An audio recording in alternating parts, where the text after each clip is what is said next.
What you see here is $10,000 on the table. You can take this money as a loan, but I will charge you a little bit of interest rate. Like most people, you take the money and you go buy a nice car. But in 10 years, it's time to pay me back. And because of interest rates, now you owe me $20,000 and not 10. You will say, I don't have money to give you. And if you don't, I take your car and a piece of your house.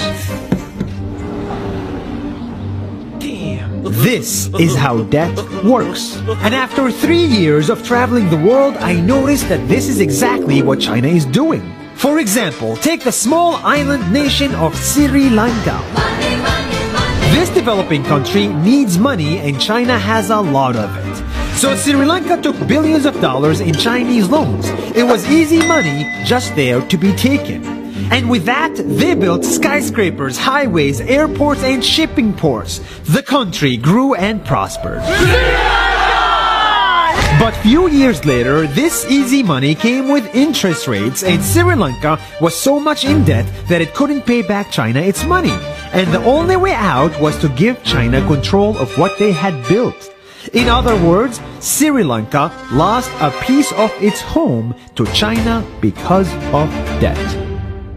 This is the Chinese money trap. And it's a real thing I saw all over the world.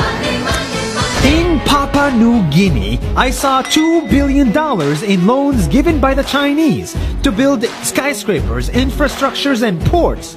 But there is no way this remote developing country can pay it back or its interest rate. And the only way out is to give China control of the country. In the Maldives, Pakistan, Malaysia, Laos, Kazakhstan, Mongolia, Egypt, Kenya, and South Africa, the same thing is happening, and many countries are struggling to pay back Chinese loans. If you look closely, all these infrastructure projects like highways, ports, and bridges connect to China through the sea or through the land to form something far bigger, far more powerful than just a bridge. A new Silk Road. The world is already made by China, and I think slowly it will be owned by China. Don't get me wrong, building bridges, ports, highways, and airports is a great thing for the people and the country, but they come at a very high cost. And when these countries can't pay back the loans, these countries will lose their homes. One thing my parents had taught me is that there's no such thing as a free lunch or a free ride.